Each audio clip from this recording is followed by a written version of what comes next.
It doesn't take a break. 24/7, 365. It doesn't have a family to report to. It doesn't have sick days. It doesn't take holidays. So another successful agent that we've deployed is an after hours and weekends agent. So we have offices who have this agent deployed when their staff goes home, where historically they were probably spending money on a nearshore, offshore provider or call center provider who could support their customers and really answer those after hours, late nights, or that graveyard shift or weekend, where now the agent can actually handle all of that activity, probably at a fraction of the cost that you're paying another provider.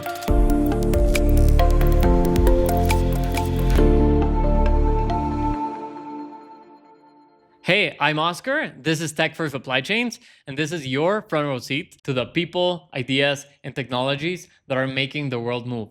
So if you're enjoying this series, please like and subscribe, and thank you so much for being here.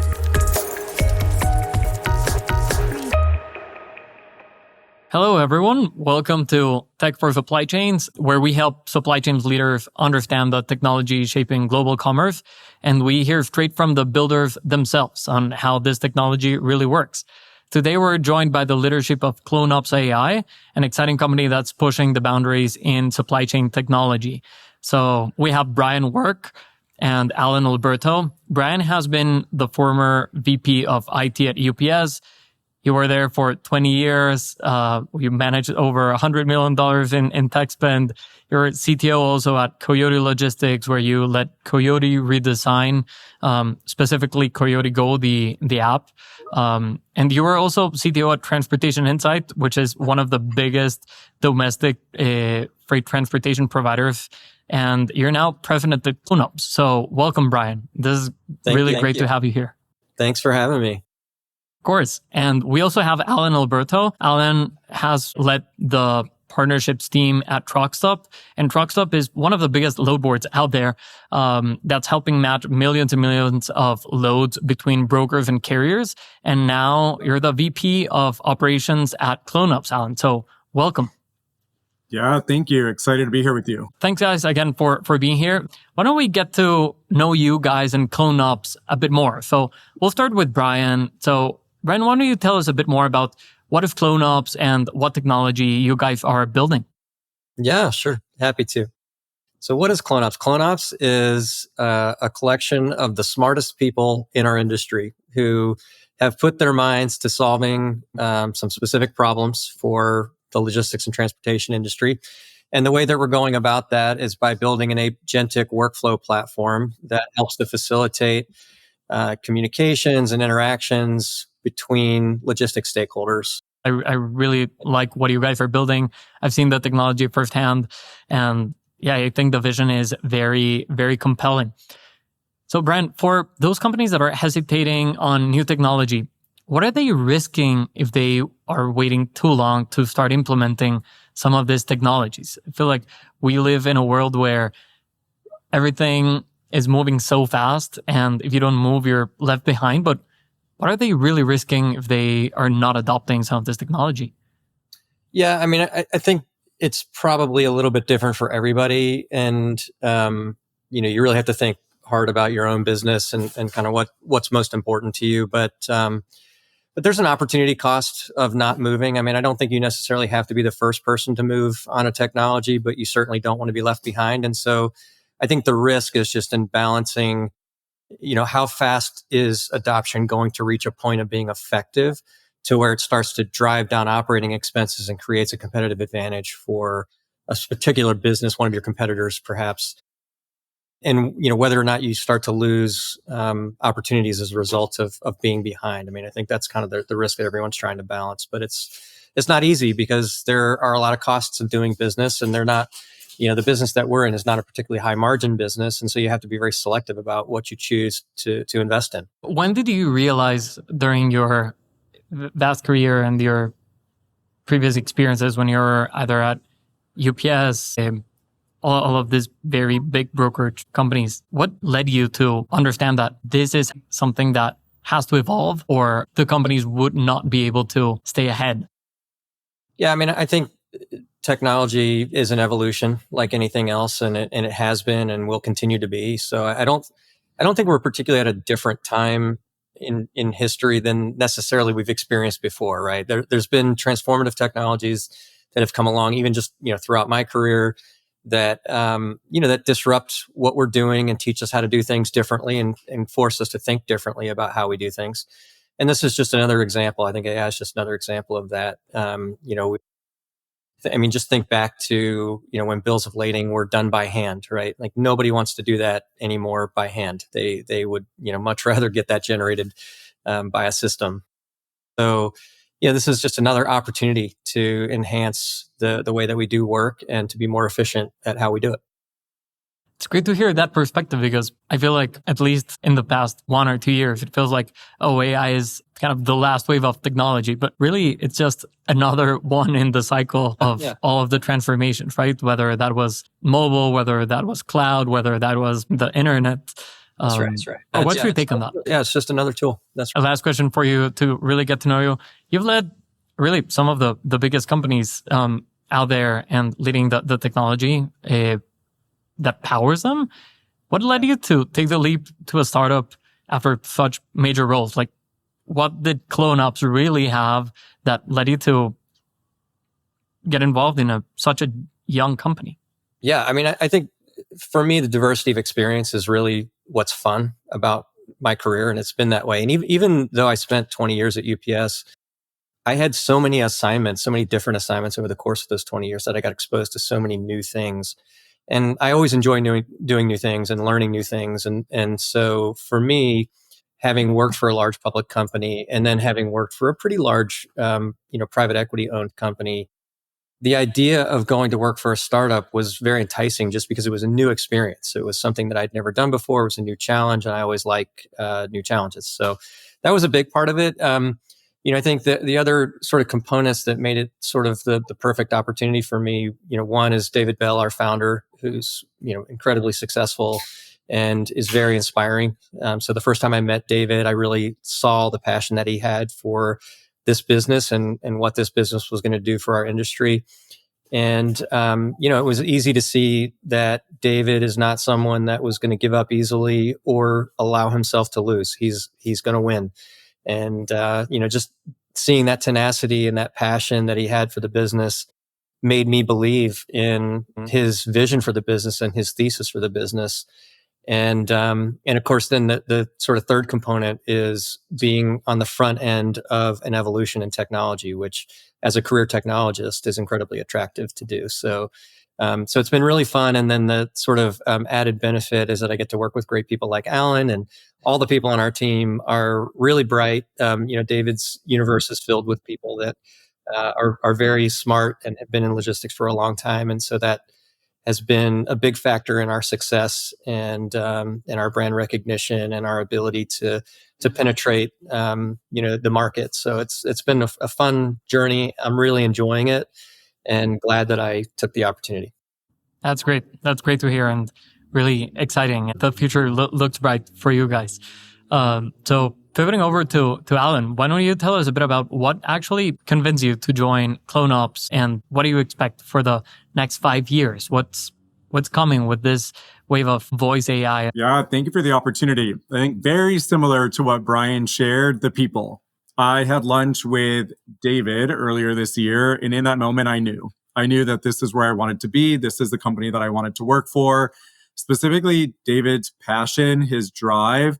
He is a entrepreneur at heart, and it comes out in everything we do. And he hires driven people. So similar to Brian's comment, it's about the people that we work with. Everyone is so talented and pushes each other to do better every day. So I knew that this is what I wanted as a next step in my career. And I think it shows in the delivery of our products when we talk about not just the company and why we're here, but it's also then the work and the output. We're a young company, as you mentioned, a startup. We've been around for a year now, and we have a robust product. Not voice, right, is our core product and supported by email and SMS response. We have live customers making hundreds of calls per day, which attributes to hundreds of minutes in usage in just under a year. So that says a lot for the power of what our small team, what we've been able to do and where we're going. I really want to touch on that. What impact are you seeing for your customers? All of this energy, all of this amazing teammates that you have, how are those being transformed into impact for customers? Can you walk us maybe through how a company's day-to-day changes with CloneOps versus without it? And what are the most common things that get automated? So I'll start and then maybe I'll pass to Brian, see if he wants to add more. So I say we're really close to all of our customers. We do a true, almost white glove implementation to understand the use case that they want to start with. We really encourage starting with one use case up front so that we get it done well and we get it done right. And then from there, expand. We also encourage starting with maybe low-hanging fruit. What's something that is repetitive that someone is doing today that you can start to hand over to a voice agent and keep the human in the loop, but monitor the transition in work and the volume that's being produced. We also provide, so voice of customer has a lot of impact to that. Also provide updates, quality reporting. Our lead CSM, his name is Kent Baker. He leads the customer success team. He's on weekly calls with the customers that are in his book of business to understand how they're performing. And then our solution engineers are going in there and actually making true live changes to either the prompt of those agents or the workflows to make sure that we're staying on top of each account. What are some of the most common workflows that you're seeing companies actually automate? Is it inbound calls? Is it outbound calls? Or what are the types of use cases that you're seeing that are most attractive to logistics companies? Sure. It's a little bit of both. I would say we have a marketplace of agents. So our approach is a little bit different. We have a marketplace of agents where we can get a brokerage live in under 10 minutes. They can enter the CloneOps environment, look at agents in our marketplace, and hire that agent in like 30 seconds. So yesterday on a demo, we hired an agent in under 30 seconds. From click here to add the agent, put in the phone number, hire. It was under 30 seconds. So that's a key differentiator. And then the use cases that we're seeing, like the two that are most powerful, one is inbound, which is our carrier screening agent. So that agent asks a driver, what's your DOT number? It'll ping a verification partner for like verification of that DOT number, comes back and says you're approved carry or denied. And then the workflow goes on from there based on the business requirements. So that's one. The other one is an outbound agent, which is track and trace. So our track and trace agent, our in-transit tracking is another very popular one. I'm doing an outbound dial. That's very cool. So in under a minute, let's say you can start to test out some of these agents. I assume that whenever you actually want to get them to production and really follow all of your guidelines, it requires a bit more tweaking, but you can get started relatively easily. So logistics companies can now really expand their workforce very simply by hiring one of these voice AI agents for a very targeted task. Yeah, I would just add, I mean, I think, you sort of started this segment of questioning around kind of what impact are we seeing? And I think, what Alan touched on is an important call out. I think in terms of impact, obviously we have the ability to impact a specific workflow or, an outcome. But I really think like in a macro sense, with a lot of our customers, we're the first thing that they've ever done in AI. So we're truly impacting their business and helping them introduce AI into their business and enter the market and start to sort of explore possibilities, the art of the possible. And so we're sort of that partner that comes alongside, and we can get you started very quickly, as Alan alluded to, with the marketplace agents, and we can start creating value immediately, which I think is really impactful for companies, and it's particularly attractive to boards that are managing these companies. See that you can get ROI very quickly, because a lot of the engagements that are happening in the market today are longer term engagements that require a heavier lift and a lot of integration, and a lot of things that tend to slow down the return on investment. So that's one of the key benefits, and one of the impacts that we've had early on is that we've been able to impact companies almost immediately with ROI in specific use cases that we've built using the expertise that our logistics technologists have. So I think that's probably the biggest area of impact overall, kind of broadly. And then, more specifically, as Alan mentioned, in the marketplace, we have 10 specific agents that can be hired very quickly. Some of them are already integrated with certain systems. Many people have probably seen our carrier screener, which is integrated with a number of different carrier qualification platforms, including Highway, My Carrier Packets, RMIS, and others. And so some are pre-integrated already and can be turned on, almost immediately and actually get value, even for what might seem, Oscar, as you alluded to, as perhaps a more complicated workflow. You wouldn't believe that you could actually turn it on that fast, but in fact you can. And so, of course, that's not true of every use case, because there are some use cases where we need to go develop a bespoke workflow, and we can do that, of course. But you can get value right away, and that's what we encourage our customers to do. What's the secret behind being able to deliver value so fast? Because out there in the marketplace, there are other companies that employ the forward deployed engineer tactic, and then they have people coming to your office or meeting 2 hours a day to try to get an agent going. What's actually making CloneOps different than other voice AI providers out there in the market?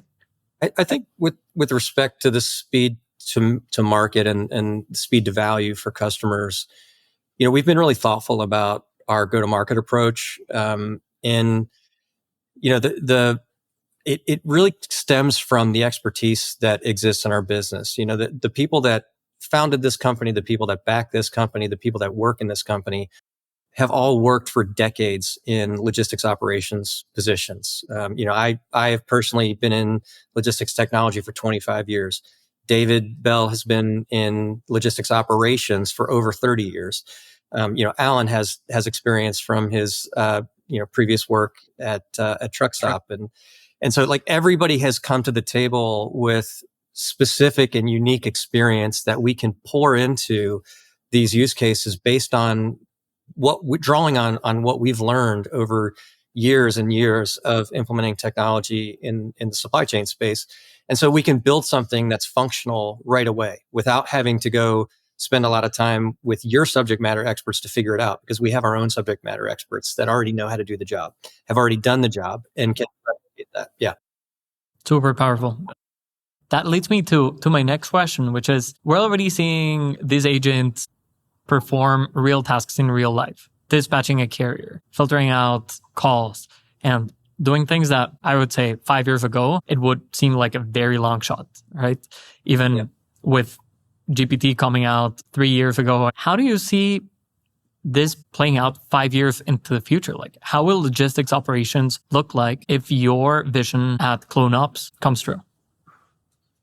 Yeah, I think that's one of the hardest questions to answer, because 5 years, maybe 5 years ago, 5 years didn't seem that long. But now, at the pace of change that we're experiencing, 5 years is like an eternity. You think about that, like you just alluded to, that OpenAI's public ChatGPT product has only been on the market for 3 years, and look at the impact that it's had already. So it is a bit daunting to think about what do things look like 5 years from now. But if I just sort of step back and think about it, and think about what a vision for that might look like, I think we should move more in the direction of knowing things instead of predicting things. And so it's like we spend a lot of time, early days of machine learning use cases and other uses of automation in logistics have served to try to help make us more efficient, manage paperwork better, offload work from humans so that the machines can do some of the heavier lifting that doesn't require all of the thought that a human can provide. But as we move forward, I think we move from this place of where machine learning has been used mostly to predict what might happen to actually knowing what is happening. And that's going to come not only from AI, but it's going to come from improvements in visibility platforms, and communications, and technology in general. And I think all of those things will start to converge. And as they start to converge, I think we'll start to know where a truck is. And instead of having to go look for a shipment, I think we may reach a point where we already know where the next shipment is. It's not something that we have to go search for. So there's a lot of inefficiency in the logistics space trying to figure out where something is, whether that's where a truck is, or where a shipment that I want to pick up is, or where an opportunity is to keep my assets full. I think a lot of those, like where is that thing, becomes less of a prediction and more of a known. And that's what I hope happens. Yep.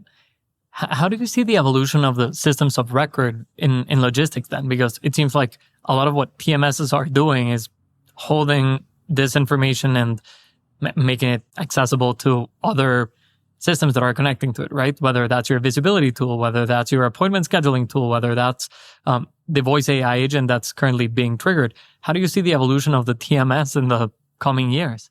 I'm really glad you asked that question, truthfully, because I think it's one of the more interesting dynamics in the space right now, and kind of how people are thinking about it. I think there are schools of thought that say, perhaps some of these tools will go away over time because more of the automation will take place behind the scenes, and there will be less of a need for a specific user interface, and the constructs of of structured data, and dependencies on things that we depend on today. Maybe we don't need them. We've made a calculated bet that's probably not going to happen in the near term. We think that most of the platforms that exist today are going to continue to exist. And what we've done instead is we've embraced those platforms and said, let us partner with you to help make your platform more effective and to keep up with the evolution of AI and the evolution of technology. And so we'll be your partner, and we'll help bring those products along with the expertise that we have and the tools that we provide to the market. And so Alan, as you probably know, is the head of partnerships for us, and he's done an amazing job of outreach to all of the players in the freight tech space. And many of them have decided to partner with us, and we've been really fortunate to earn their trust and to be able to deliver some really interesting use cases and to see how they will apply the technology that's available to them now to do things differently within those systems of record. And so I think that's a really interesting evolution. And that's the way that we're thinking about it, is that we want to help power those solutions, and not we don't think about it from the perspective that they're going to be displaced or replaced at some point in the future.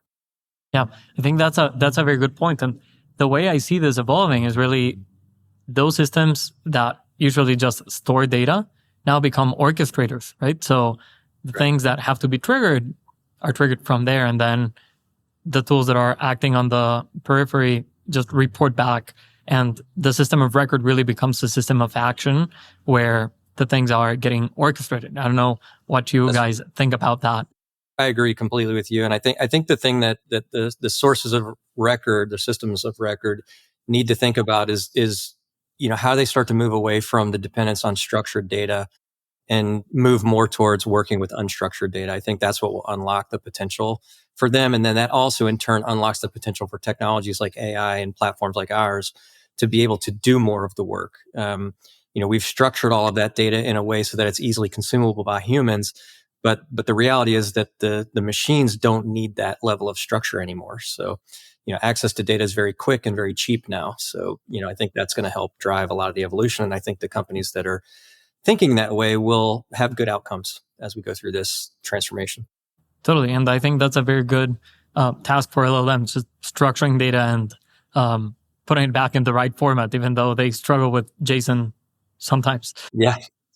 Alan, I have a question for you. And I think it's more about how do people that are making decisions in who to partner with compare, let's say, CloneOps versus just going with a foundational model provider like OpenAI, right? We know that they have their API and then they have access to the models, and maybe there's a combination of 11 labs plus OpenAI, and they have like this combination of voice AI tools that work.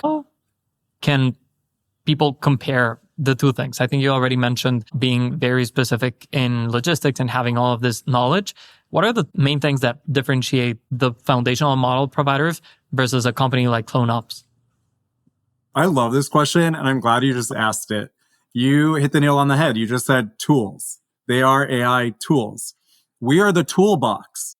So those tools live within our ecosystem as well and within our toolbox, but we are the toolbox that's already packaged and ready to give to our customers or partners to enable them to be successful right out of the gate. So that's the key differentiator with us, is we're not just giving them a tool and saying, now go build it or go figure out how to use this thing. We're saying it's already put together. Let's get you set up. Let's configure your account and you can hit the ground running.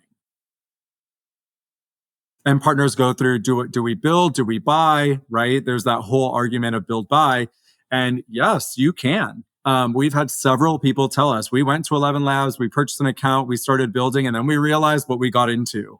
And that's where like the rubber hits the road. Is it's not as easy as you think of buying a tool, putting in a number, and getting an agent stood up. There is more that goes into it. And that's where I think, Brian, you'll add to this, but we're the true experts who do voice agents all day, every day, and have a team behind us powering the enhancements and advancements of those agents, which is completely different than buying a tool and trying to stand it up. Yeah, I mean, we try not to discourage anyone from doing it themselves if they feel empowered to do that and they want to do that. But I will say, like, just as a cautionary note, what we've done was not easy to do. And there's a lot of nuance in, both how these platforms work and how the logistics business uses them. And that expertise, as Alan alluded to, is really important to get right. There are certainly organizations within the supply chain space that are large enough and have the IT staff and the expertise to be able to do this kind of thing themselves. But it is pretty challenging. It's pretty daunting, and there's a lot of different things that you have to balance and a lot of things that you have to get right that are not easy to get right. So I would say you really better have a strong appetite for investment and the ability to continue to invest to keep up with that, and understand that you're going to have to maintain that bespoke development work that you do over time if you just invoke sort of a baseline platform and build your own things. And for a low margin business, like the environment that we work in, that can really be a burden. I mean, I think every freight business today is focusing on lowering their cost per load, and that is not a very good formula for lowering your cost per load. It's cost per load. I'm sorry.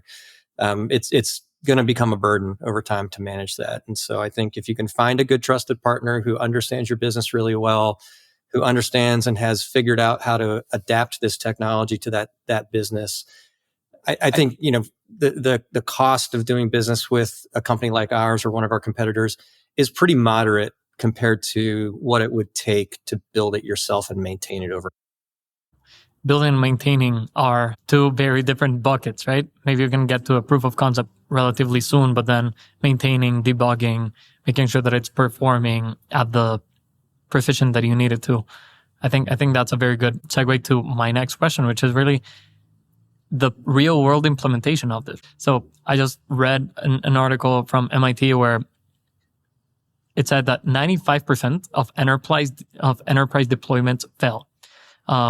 And looking into the actual article, it's because a lot of companies are playing around and trying to implement things directly through working with the foundational model providers, right? And I think that was a very insightful take, because it actually allows you to understand, like, why are these companies failing while some others are succeeding? And I think I know for a fact that some of the CloneOps customers are already seeing strong ROI. So what makes a tech rollout actually succeed, Alan? Like, what are the must-haves for positive return, and what are the guidelines that some decision makers should follow? I don't think there's a one-size-fits-all recipe, right? I think every business is structured a little bit differently.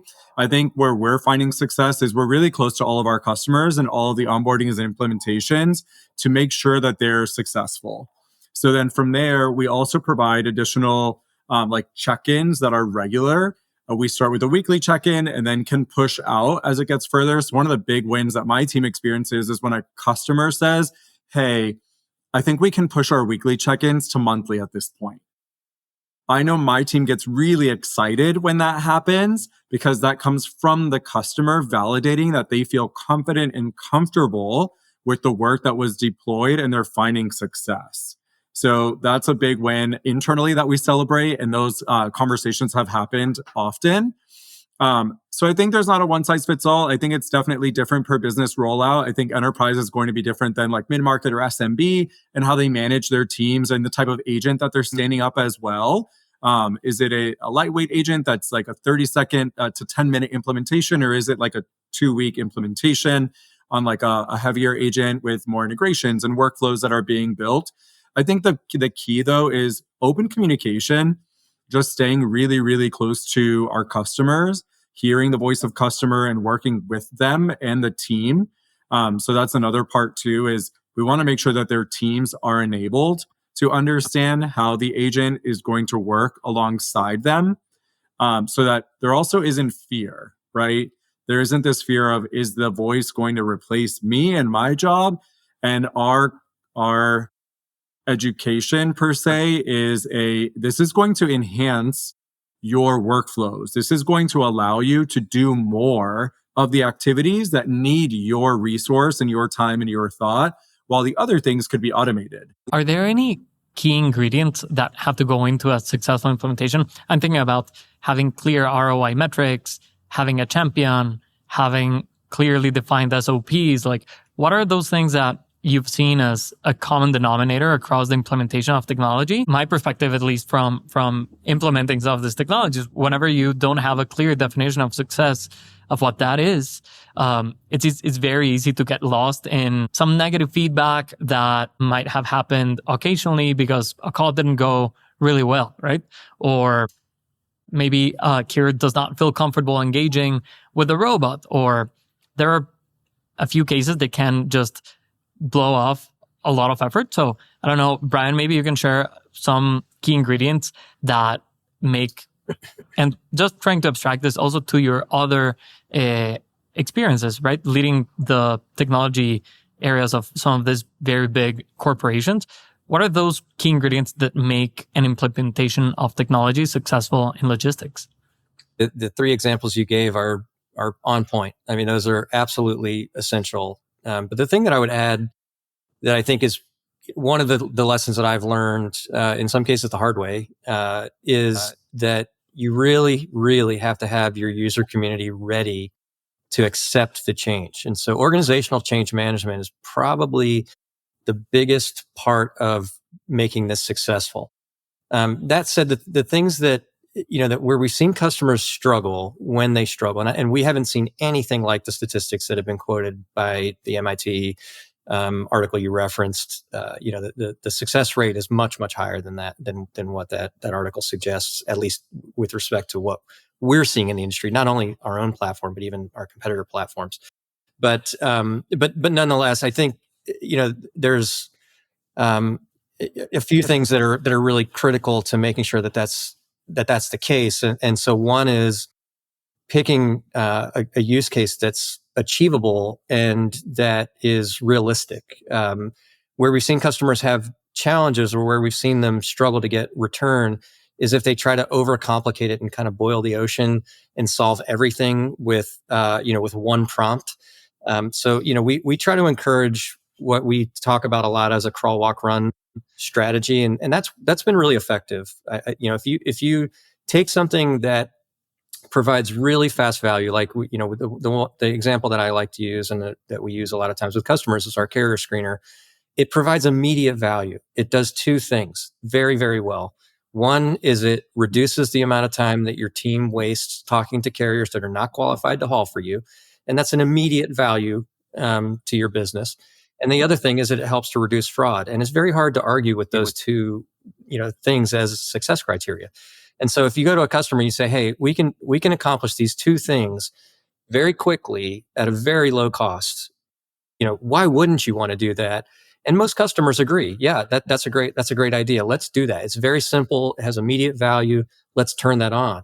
And then, Alan talked about some of the things that we like to celebrate. One of the things that I like to celebrate is when that customer then calls us and says, you know what, this was really useful, and we have an idea for another use case that we want to do with your tool.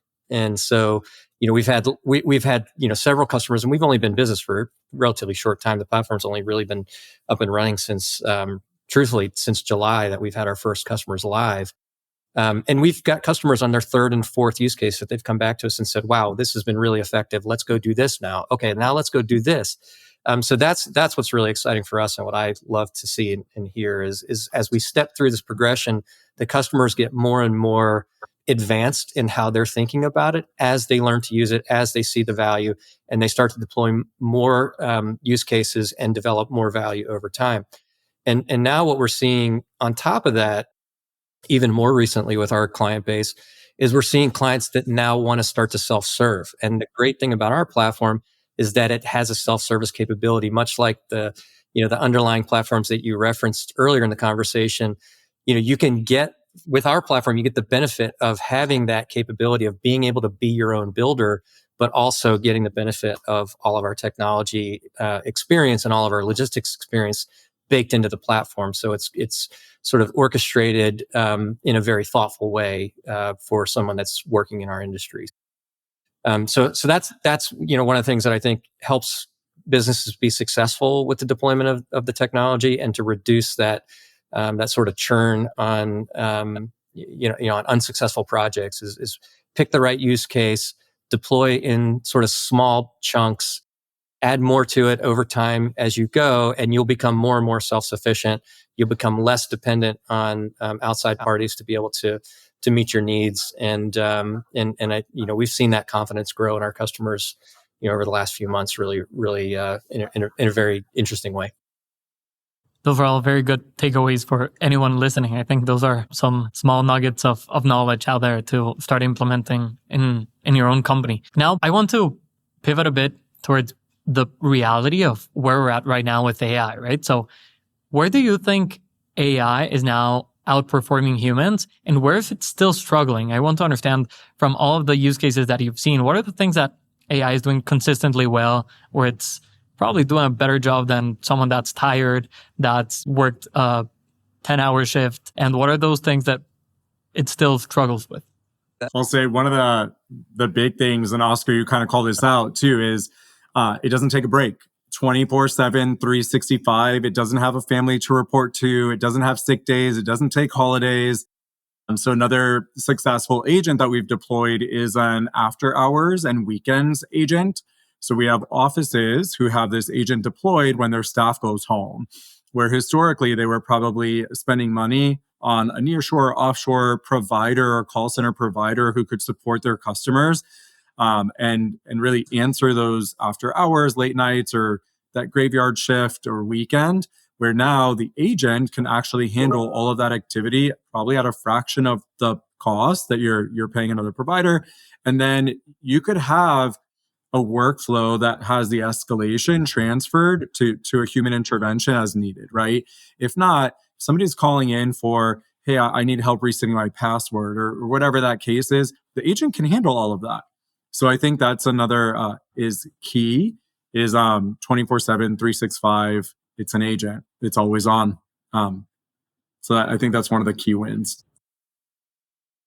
I'd say another one that is maybe not thought about as much, but is really interesting, is the natural language aspect of things gets really interesting when you start to think about all of the different languages that people that we interact with speak. And so, one of the benefits of AI is, like in our case, our platform speaks dozens and dozens of languages. So, if there's difficulty understanding a driver, or whatever the case may be, the agent can seamlessly switch to another language, and that's not something that you can easily hire for. So I think for a lot of businesses that have multilingual needs, you just can't replicate that with a human in most cases. There are very few polyglots out there, right? So you just can't replicate that with humans.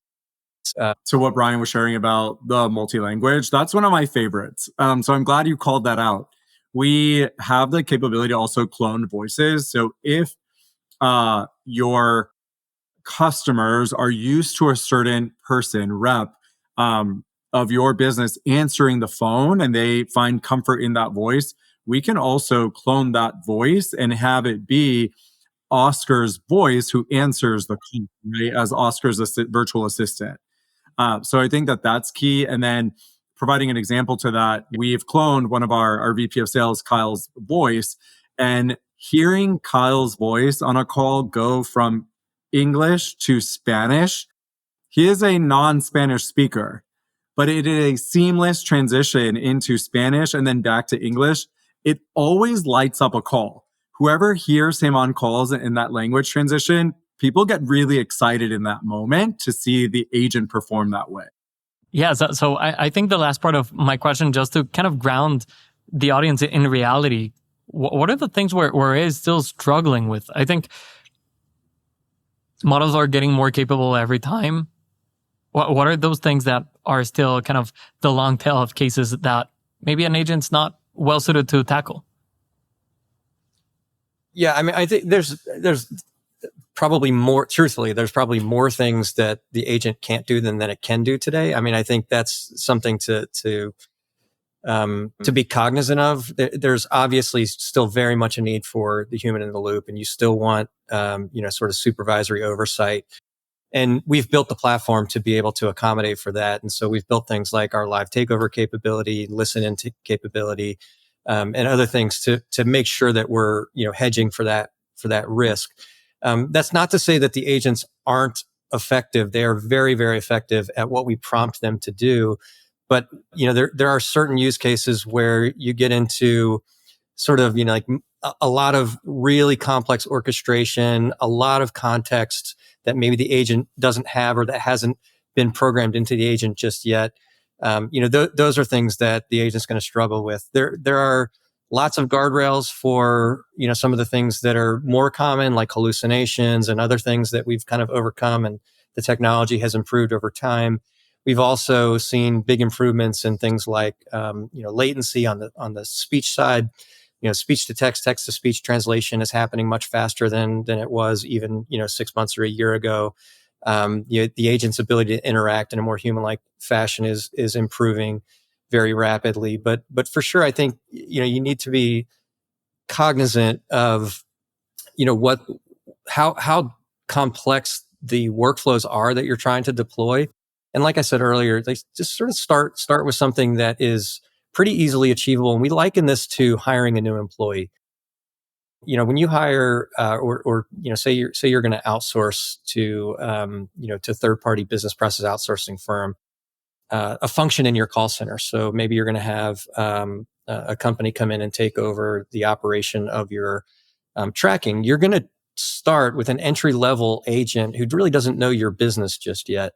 And you're going to train them on some very basic things. And then you're going to give them a few small tasks to go do. You're going to measure how they do, and then you're going to react to that by continuing to train them and teach them and get them better. And as they gain knowledge and they gain experience and they gain context, they will start to perform better and better over time. And so I think that's the way to think about this as you're deploying AI, is to think of it like an employee. Think of it like someone that you're starting out. Give it something that's easy to do to start. Teach it more. Let it learn. Let it grow over time in the same way that a human does. But in the end, as you do that and as you make that investment, the real benefit, and Alan called this out, I think, earlier on the call, is that ultimately you're never going to lose that investment. Whereas with humans, a lot of times you make that investment, and particularly in some of these, call center jobs and others are high turnover. Even some of the lower level brokerage operations jobs inside of the brokerages have very high turnover rates. So you make that big investment in training, and it's very expensive, and then it goes away. With AI, if you take that same approach and you sort of spoon feed it that training, and you help it grow over time, and you invest in it, you never lose that investment. It never goes away. It never quits. It never takes a break. It doesn't sleep. All of those benefits start to be realized. So, so that's what I think, is the best sort of approach to creating more and more complex cases over time. That's very actionable as well. I think when you know that, I think the way in which you put together the context for the agent to operate in is very easy to figure out what you have to do, right? What are the contexts? What's the arena in which the agent is operating inside of? So I think that's, again, another golden nugget to take away from this. And I want to touch on the front line, how does this get perceived by the different parties out there? So when you're talking with the drivers, when you're talking to the coordinators, when you're doing that check call or you're filtering out that call, how is that being taken by the people that are engaging with the technology? We're talking a lot about all the benefits for the logistics company that's ripping out the benefits and reducing the cost to serve, reducing the cost per load. How are the drivers taking it? If you can share any real stories or examples of maybe how some of those experiences have turned out, it would be great. I think at a macro level, I think that drivers are now very used to it and have accepted it, I think, much more quickly than we expected. We have the benefit of being able to listen in on calls, for quality assurance and that sort of thing. And so, we do a lot of listening to calls just to check, how the agents are performing and to make sure that we're not running into resistance from drivers. And we've been pleasantly surprised, honestly, with how well the adoption has been. I think that drivers see benefit in it too on some level. I mean, I think like one of the things for a driver when they try to call into a freight broker is a lot of times they can't get through. The phone just doesn't get answered, or it gets answered and then they have to press one and then they have to press one again and press three. And then they wait in a hold on a hold queue. All of that goes away when you start to implement AI in your call center. And so now drivers aren't waiting on hold anymore. They're getting answers more quickly. A lot of the things that are easy for them to inquire about can be solved with an AI much faster than they could if you tried to wait to get through to a human. So I think there's a benefit to both sides in the equation, and that helps to mitigate the resistance that some might have. Now that said, we have seen resistance from some people in some of the calls, and the people that hate it the most are the people that are trying to commit fraud. So, we've had a few examples where somebody's calling in multiple times with different DOT numbers, trying to probe the defenses of a freight broker and see if they can get away with stealing a load. And they get very frustrated when our AI agent won't let them through because they don't qualify or because we've detected that they're trying to commit fraud. I think that's been frankly kind of entertaining to see and listen to. That's great. Yeah, that's super interesting. Seems like the world is evolving. I've even seen some cases where it's AI talking to AI, and then you realize it afterwards. Because you have the same thing going on, like in the care side of things, right? There's the AI dispatchers, and then you're trying to get that load. Right. So I think that takes me to my last section, which is the future. How are you seeing logistics evolve, and what are the things that as AI spreads, we have to learn? What are the new skills that supply chain executives and the people that are making these decisions have to start learning now to be prepared for the following years? Well, the present and the future. Yeah, I think you can't be afraid of the tools. That's the one thing. Like if we talk about resistance to change and other obstacles that you can encounter in your business, we've seen that, where we go to a freight broker and they have brokers on the floor that just like, hey, I don't want to do this. What's the benefit to me to do this?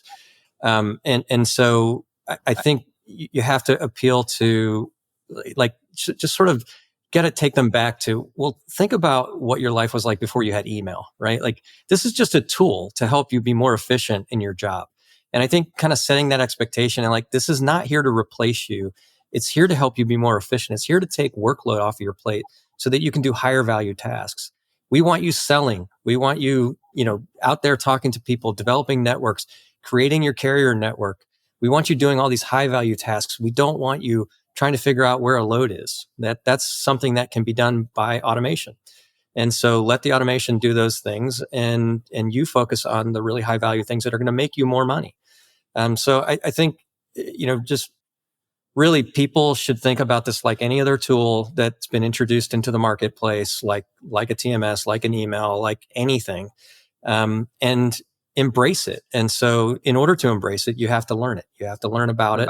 And there's lots and lots of ways to do that. But the easiest way to do it is to just start using GPT, of choice for whatever it is that you're trying to do. I mean, I use it all the time for all kinds of different things in professional and personal life. It's incredibly powerful.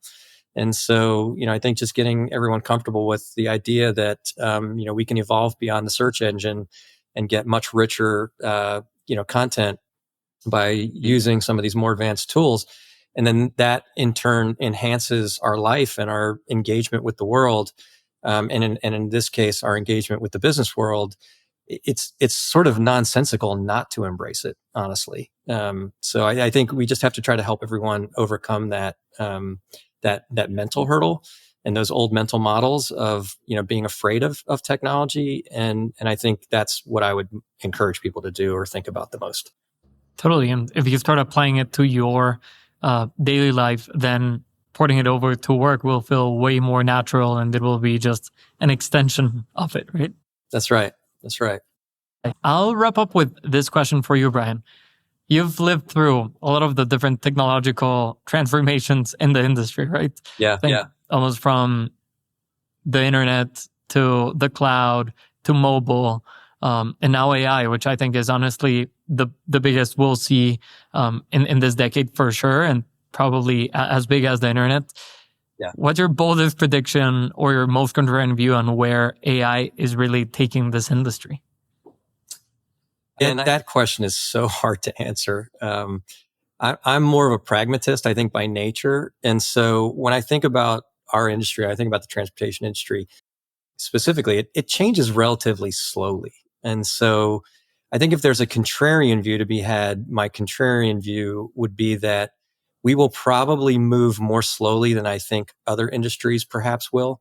And that's just by nature of, a couple of things: the personalities of people that are in the business, the sort of history of the business and how work has been done in this space before, the level of fragmentation across the industry, which helps to support a lot of those sort of older ways of doing things. And then what I've referenced a few times in the calls is that the business itself is a relatively thin margin business. So there's limits to what people can invest in, and they have to really make hard choices about what they do invest in. So I think if I was to make sort of a contrarian prediction, it would be that we will probably continue to lag a little bit behind other markets. But if I were to sort of turn that then into a bolder prediction, I would say that the opportunity that we have now is to accelerate that curve, because the tools that are available to us today are so much more powerful than anything that we've ever had before. And so perhaps this is that transformational technology that we've been waiting for that will in fact move us beyond that sort of legacy of being a laggard, right? Totally. Do you see a future where consolidation happens more in the industry because technology is more centralized and available to the bigger players? Or do you see a world where it's more available to the small and mid broker out there that can actually start consuming some of this technology? I mean, it's a really good question. And I think a lot of people are grappling with this one. I don't necessarily think that the technology is going to drive consolidation. I think we believed that in the past. I think that was, there was an idea, during sort of the evolution of the digital freight brokerage that was going to be the thing that drove consolidation. And in fact, it didn't. And so I think the dynamics of what drives fragmentation in the freight marketplace are not necessarily going to be changed by the pace of technology right now. On the other hand, I sort of maybe contrary to that thought, I think that these tools are so accessible now and they're so inexpensive now. And there are so many companies like ours that are out there helping businesses to adopt these things that I think accessibility is much better than it was 5 or 10 years ago when to do a digital transformation of a freight brokerage took tens of millions of dollars. It doesn't require that anymore. And so that makes it more accessible to the smaller guys to keep up. So I don't necessarily think it's going to drive consolidation, but we'll see. That's great. That was Brian Work and Alan Alberto from CloneOps AI, everyone. Thanks for tuning in. Thank you. Brian, I know we wrapped up the main part of our conversation, but you just shared something off camera that's too good not to include. We were talking about how to actually get people, the humans, to embrace new tech like AI and how leaders can really drive successful change. Could you share that advice for our listeners? This is just, advice for what it's worth. But some of that comes from setting goals that can only be achieved with the use of tools. So, you have to start to set individual goals for people that they cannot achieve without the use of automation. And so once they have that sort of motivation in place, then they start to figure out how to get creative and be more efficient. But are you tying those to incentives as well, though? I mean, in our business, we don't, because we're a different kind of business. But when I worked in an operating company, we would do that. We would incentivize that kind of behavior. But then on the other side, there's a punitive aspect to it as well, because particularly freight brokers, are super competitive with each other, and so okay, you don't want to use the tool, fine. The guy next to you is going to use it, and he's going to eat your lunch. So and we're going to start moving customers over to him because he's doing better than you're doing. He's moving things faster. He's making higher margins because he's using better tools. And so you'll start to fall behind. And so I think there has to be an incentive and a disincentive in place, so sort of carrot and stick kind of thing. And then you'll start to get people more on board. But the more you can make it feel like it's their idea and that they understand the benefit that there is to them, and take away some of the fear and the risks that they see, people will come along.